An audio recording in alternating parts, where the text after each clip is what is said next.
नमस्कार दोस्तों, स्वागत है आपका हमारे YouTube चैनल विधिलॉजी पर।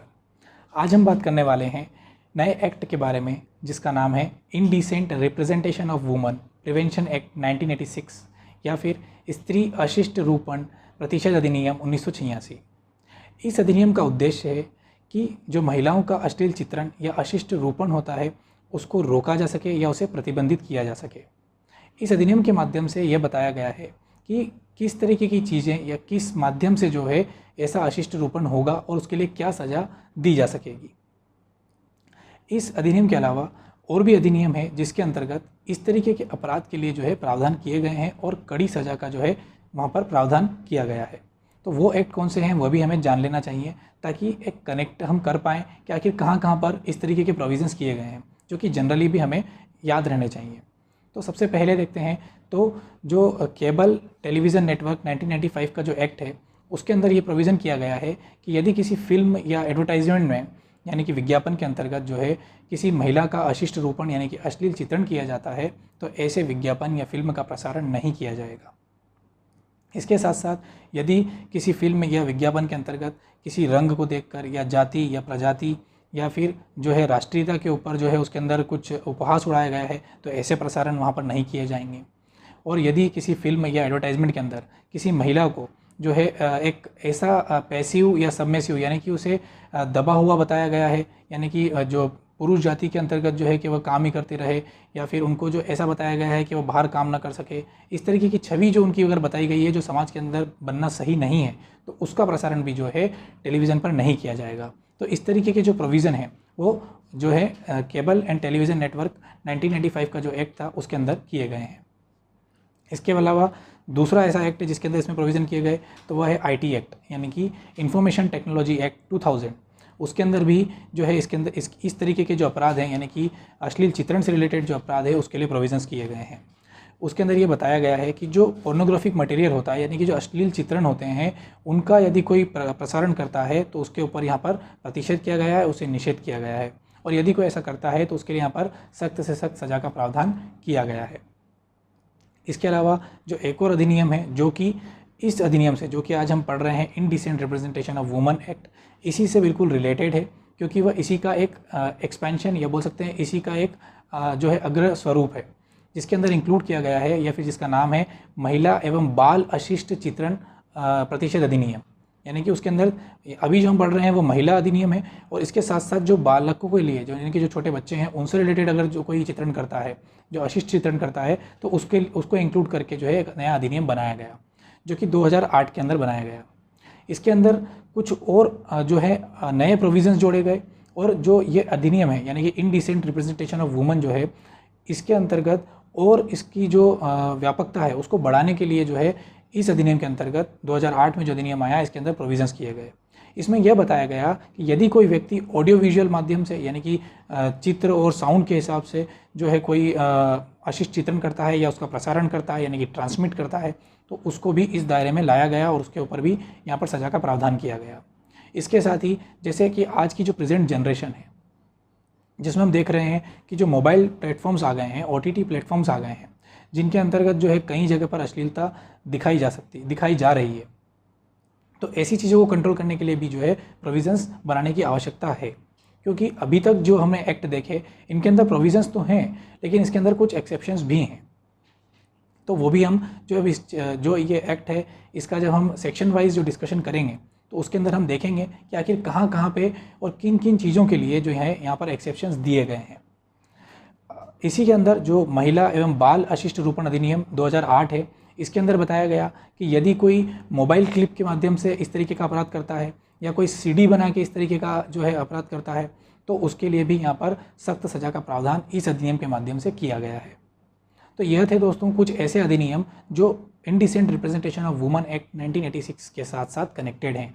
यानी कि यदि कोई अपराध करता है इस तरीके का जो इसके अंदर डिफाइन किया गया है तो उसके ऊपर इन अधिनियमों के अंतर्गत भी कार्रवाई की जा सकेगी। इसके अलावा अगर हम देखें कि भारत में आज की सिचुएशन में इस तरीके के जो अपराध है उसकी क्या स्थिति है तो देखा जाए तो भारत में समय समय पर कितनी ही बार इस तरीके के जो अपराध हैं वो उत्पन्न हुए हैं और ऐसे विवाद भी खड़े हुए हैं। जैसे कि किसी पुस्तक से रिलेटेड हो या किसी पैम्पलेट से रिलेटेड हो या फिल्मों से रिलेटेड हो जिसके अंदर अशिष्ट चित्रण किया गया हो महिलाओं का। तो ऐसे विवाद समय समय पर कई बार खड़े भी हुए हैं और इनके लिए समय समय पर न्यायालय ने अपना जो दृष्टिकोण है या जो न्यायालय के जो विचार हैं वो सामने आए हैं। इसमें कई बार ये अभी तक जो स्थिति है उसमें भारत की जो स्थिति है वह यह समझा जाता है आज तक कि किसी भी एक शब्द या पैराग्राफ या किसी एक भाग को देखकर, यानी किसी मूवी का एक पार्ट या क्लिप को देखकर आप यह अंदाज़ा नहीं लगा सकते कि उसके अंतर्गत जो महिलाओं का अशिष्ट रूपण किया गया है वह किस उद्देश्य से किया गया है। इसलिए यहाँ कहा गया है कि सबसे पहले जो है यदि कोई बुक है या कोई मूवी है या कोई विज्ञापन है तो उसको पूरा देखना होगा, पूरा सुनना होगा और यह बताना होगा या यह समझना होगा कि क्या वह समाज पर सही प्रभाव डाल रहा है या उसकी वजह से गलत प्रभाव जा रहा है। उसके बाद यह निश्चित किया जा सकेगा कि वह महिलाओं का अशिष्ट रूपण कर रहा है तो किस कारण से कर रहा है, या सही है या नहीं है। तो ये कुछ एक्सेप्शंस हैं या जो पैरामीटर्स आप बोल सकते हैं, एक मानक बोल सकते हैं, जिसके द्वारा यह तय किया जाएगा कि जो अपराध या जो अशिष्ट रूपण किया गया है वह सही है या नहीं है। तो इस तरीके के जो मानक है जो आज हमारे देश में है, ठीक उसी तरीके से अलग अलग देशों में इस तरीके के अशिष्ट चित्रणों के लिए अलग अलग मानक जो हैं एक्सेप्ट किए गए हैं। इसके अलावा जो इस तरीके के अपराध करते हैं उनके लिए क्या क्या सज़ा होगी वह भी सब जगह डिफरेंट है, यानी कि 6 महीने से लेकर 10 साल तक की सज़ा का यहाँ पर प्रावधान है और इसके साथ साथ 2 लाख रुपए तक का जुर्माना भी लगाया जा सकता है। न्यायालय के दृष्टिकोण से अगर देखें तो न्यायालय ने ये कहा है कि वाक और अभिव्यक्ति की जो स्वतंत्रता है और सार्वजनिक शिष्टाचार और नैतिकता के बीच हमेशा जो है बैलेंस जो है बना रहना चाहिए। तो यह था दोस्तों इसका पूरा इंट्रोडक्शन पार्ट कि इस एक्ट के अंदर क्या है, इस अधिनियम के साथ क्या क्या कनेक्टेड हैं और आज की स्थिति इसकी क्या है भारत के अंदर। अब हम इसके एक्ट वाइज जो सेक्शन वाइज जो प्रोविज़न है उसके बारे में बात करेंगे, जिसमें बताया गया है कि आखिर वो कौन से माध्यम होंगे जिसके द्वारा इस तरीके के अशिष्ट चित्रण या जो है रूपण किए जाएंगे और उनके लिए क्या सज़ा होगी और ऐसे अशिष्ट माध्यमों में क्या क्या इंक्लूड होगा और उसकी डेफिनेशंस क्या क्या होंगी। ये सारे ही इस अधिनियम के अंतर्गत हम आज पढ़ने वाले हैं। तो लास्ट तक बने रहिएगा आप हमारे साथ इस वीडियो के, और अगर आपको हमारा वीडियो पसंद आए तो उसे लाइक और शेयर जरूर कीजिएगा, और यदि आप हमारे चैनल पर नए हैं तो प्लीज़ सब्सक्राइब अवर चैनल। चलिए शुरू करते हैं।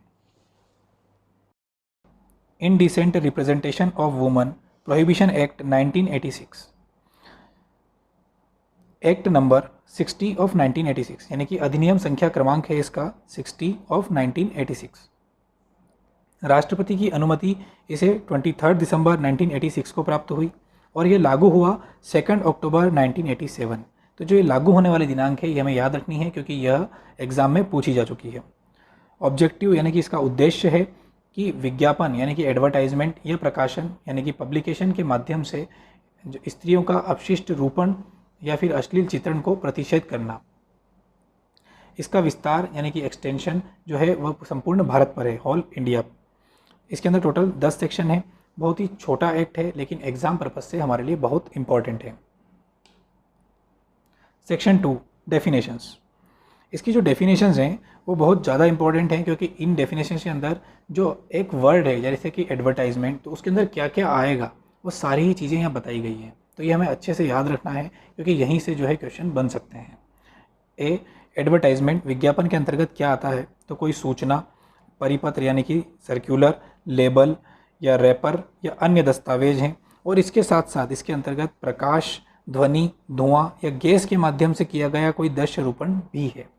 तो ये जो सारी चीज़ें हैं, अगर इनके माध्यम से अगर कोई अश्लील चित्रण करता है तो वह एडवर्टाइजमेंट के अंदर अगर किया गया है तो वो, या फिर बी वितरण, डिस्ट्रीब्यूशन किसे कहेंगे, तो डिस्ट्रीब्यूशन के अंतर्गत नमूने यानी कि सैंपल के तौर पर चाहे फ्री ऑफ कॉस्ट यानी कि मुफ्त या अन्यथा दिया गया भी जो है डिस्ट्रीब्यूशन के अंतर्गत आएगा।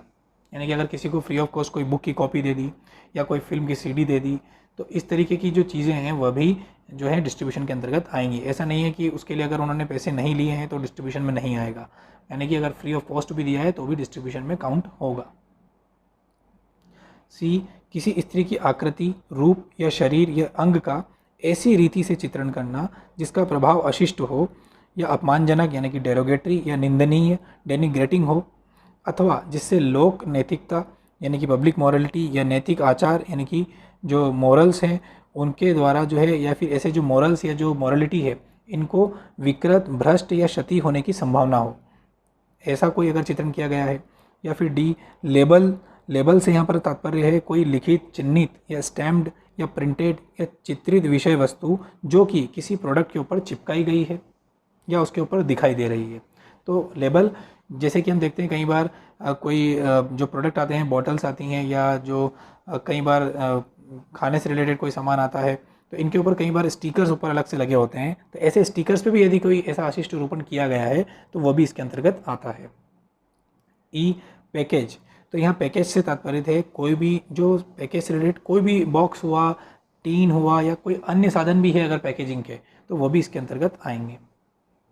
सेक्शन 3, स्त्री अशिष्ट रूपण अंतर्विष्ट करने वाले विज्ञापनों का प्रतिबंध।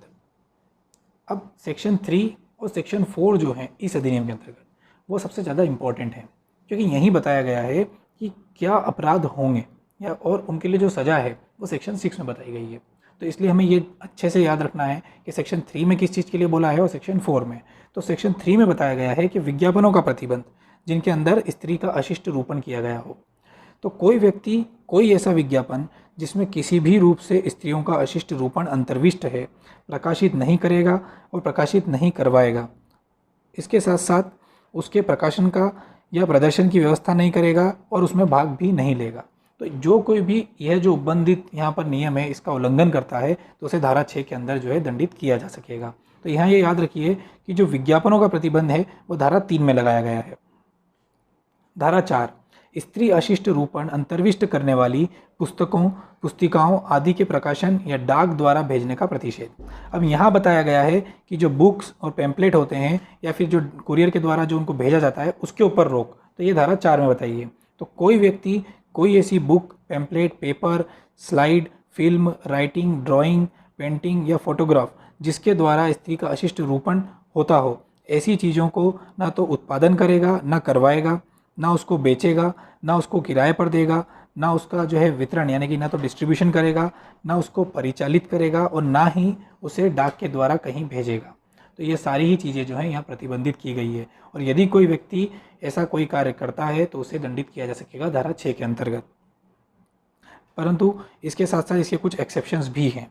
तो वो क्या हैं वो हम देखते हैं कि पहला, किसी ऐसी पुस्तक, पुस्तिका या कागज पत्र या स्लाइड या लेख, रेखा जो आकृति है या रूपण है वह किसी ऐसी पुस्तक में किया गया है जो किसी लोक कल्याण के लिए है या फिर शिक्षा से संबंधित यानी कि विद्या या सर्व संबंधी अधिकार जो हैं उनसे रिलेटेड अगर कोई यूज़फुल किताब है, जैसे कि जो बुक्स या जो रिलेटेड मटेरियल होते हैं, जो स्टडी से रिलेटेड मटेरियल होते हैं जो स्कूल्स में या कॉलेजेस में यूज़ किए जाते हैं स्टडी पर्पसेस से, तो वो इसके अंतर्गत जो है छूट प्राप्त हैं।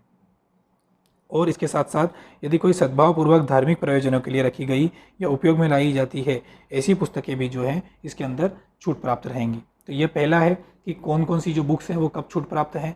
तो जो स्टडी मटेरियल या जो एजुकेशन से रिलेटेड है वो इसके अंदर छूट प्राप्त है। दूसरा, जो हमारे प्राचीन स्मारक यानी कि जो एंशंट मोनूमेंट्स हैं, जहाँ पर हम जो से अजंता एलोरा की गुफाएं हो गई, जिनके अंतर्गत जो है कई जो चट्टानें और जो पत्थर हैं उन पे नक्काशी करके या उसके ऊपर डिज़ाइन करके जो महिलाओं के जो आकृति उभारी जाती है, तो ऐसी जो चीज़ें जो वहाँ बनी हुई है वह इस अधिनियम के अंतर्गत जो है छूट प्राप्त है। और ऐसे ही मंदिर जो हैं या फिर मंदिर के अंतर्गत जो रथ होते हैं उनके अंदर जो चित्र बने हुए होते हैं वह भी इस धारा के अंदर छूट प्राप्त हैं। तो ये हमें याद रखना है कि पहला, पुस्तकों से रिलेटेड यदि वो एजुकेशन मटेरियल या धार्मिक मटेरियल से रिलेटेड है। दूसरा, कि वह किसी एंशंट जो है हमारे एंशंट प्लेसेस हैं जहाँ पर इस तरीके की आकृतियाँ बनी हुई हैं तो वह यहाँ पर छूट प्राप्त है। मंदिरों के अंदर जो ये रथ यूज़ होते हैं उनके ऊपर अगर कोई आकृति बनी हुई है तो वह यहाँ पर छूट प्राप्त है। और तीसरा इंपॉर्टेंट पॉइंट कि किसी ऐसी फिल्म को लागू नहीं होगी जिसकी बाबत चलचित्र अधिनियम 1952 के भाग 2 के अंदर उपबंध होंगे।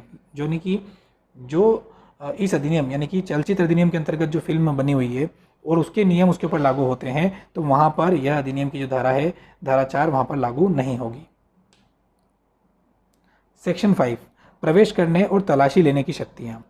अब ये शक्ति यहाँ किसके पास होगी? तो राज्य सरकार के द्वारा प्राधिकृत जो अधिकारी है वह यहाँ पर तलाशी ले सकेगा। और किसी जो ऐसा स्थान है जहाँ पर उसे ऐसा विश्वास करने का कारण है कि वहाँ पर जो है इस तरीके की अपराध किया जा रहा है या इस तरीके का जो पब्लिकेशन किया जा रहा है जिसके अंदर जो है महिलाओं का अशिष्ट रूपण सम्मिलित है, तब वो वहाँ पर प्रवेश कर सकेगा और वहाँ पर तलाशी ले सकेगा। लेकिन इसके अंदर एक इम्पॉर्टेंट पॉइंट यह है कि किसी भी प्राइवेट घर में, यानी कि जो प्राइवेट हाउस है या जो प्राइवेट प्रॉपर्टी है, वहाँ पर वो बिना वारंट के ऐसी तलाशी या ऐसे प्रवेश नहीं कर सकेगा। तो ये एक इम्पॉर्टेंट पॉइंट है जो हमें याद रखना है। इसके साथ ही यदि वह कहीं पर जो जहाँ पर वो प्रवेश करता है या जहाँ पर तलाशी लेता है, यदि वहाँ पर उसे कोई वस्तु मिलती है जो कि इस अधिनियम के अंतर्गत अपराध की श्रेणी में आती है, तो वो उसे जब्त कर सकेगा। और उसके साथ साथ वहाँ मौजूद रजिस्टर या वहाँ पे मौजूद जो रिकॉर्ड्स हैं उनकी जो है परीक्षा कर सकेगा, और उसको जो है अगर उसको ऐसा लगता है कि इससे यह पता चलता है कि उसके द्वारा कोई अपराध किया जा रहा है, तो उसे भी वहाँ पर वो जब्त कर सकेगा। ये जो पूरी तलाशी जो ली जाएगी या जो प्रवेश किया जाएगा ऐसे स्थानों पर, वह सीआरपीसी सेक्शन 94 के अंदर जो प्रोसीजर दी गई है, ठीक उसी प्रोसीजर के द्वारा किया जाएगा। इसके अलावा जो जब्ती की जाएगी प्राधिकार अधिकारी द्वारा, वह ऐसी वस्तुओं को या जो ऐसी जब्ती की गई है उसका शीघ्रतम जितनी जल्दी हो सके उतनी जल्दी अपने निकटतम मजिस्ट्रेट को उसकी इत्तिला देगा, यानी कि इन्फॉर्मेशन देगा, और उस वस्तु की अभिरक्षा के संबंध में उससे आदेश प्राप्त करेगा। ये इंपॉर्टेंट जो पॉइंट्स है सेक्शन 5 के, वो हमने यहाँ पर नोट डाउन कर दिए हैं। सेक्शन 6, अब धारा 3 और धारा 4 के अंदर यदि कोई अपराध करता है, यानी कि उनके अंतर्गत जो प्रतिषेध किया गया है, यदि वह कार्य करता है तो उसको क्या सज़ा दी जा सकेगी, वो सेक्शन 6 में बताया है। तो इसके अंदर 2 तरीके की सजाएं बताई गई है, प्रथम दोष सिद्धि और द्वितीय या पश्चातवर्ती दोष सिद्धि। तो प्रथम दोष सिद्धि पर जो है उसे कारावास से जो कि 2 वर्ष तक का हो सकेगा और जुर्माने से जो कि 2000 रुपये तक का हो सकेगा दंडित किया जा सकेगा। और यदि द्वितीय या पश्चातवर्ती दोष सिद्धि की दशा में जो है उसे ऐसे कारावास से जो कि 6 महीने से कम का नहीं होगा लेकिन 5 वर्ष तक का हो सकेगा, और जुर्माना जो कि 10,000 रुपये से कम का नहीं होगा लेकिन 1 लाख रुपये तक का हो सकेगा से दंडित किया जा सकेगा। सेक्शन 7, कंपनियों द्वारा अपराध। तो यहाँ सिर्फ हमें इतना समझना है कि यदि कंपनी के द्वारा इस तरीके का अपराध किया जाता है, यानी कि किसी विज्ञापन में या किसी पुस्तक के अंतर्गत जो है महिलाओं से रिलेटेड अशिष्ट चित्रण या रूपण किया जाता है जो कि धारा 3 और धारा 4 में प्रतिबंधित किया गया है, तब ऐसी दशा में जो कंपनी के भार साधक अधिकारी यानी कि जो निदेशक हैं, जो प्रबंधक हैं, उन्हें यहाँ पर जो है दोषी माना जा सकेगा। और यदि वह जो है यह प्रूव नहीं कर पाते कि जो अपराध हुआ है या जो कार्य हुआ है उसके अंदर जो है वह इन्वॉल्व नहीं थे या उन्हें कोई उसके बारे में नॉलेज नहीं था, तब उनके ऊपर इस अधिनियम के अंतर्गत कार्रवाई की जा सकेगी। सेक्शन 8, अपराधों का संज्ञेय और जमानती होना। तो इस अधिनियम के अंतर्गत अपराध जो होंगे वह कॉग्निजेबल और बेलेबल होंगे। सेक्शन 9, सद्भावपूर्वक की गई कार्रवाई के लिए संरक्षण। तो इस अधिनियम के अंतर्गत यदि कोई केंद्र या राज्य का अधिकारी जो है सद्भावपूर्वक कोई कार्रवाई करता है तो वह उसके ऊपर जो है कोई वाद विचारण या विधिक कार्रवाई किसी भी न्यायालय में नहीं की जाएगी। सेक्शन 10, नियम बनाने की शक्ति। तो यहाँ पे जो नियम बनाने की शक्ति है वह केंद्र सरकार के पास होगी।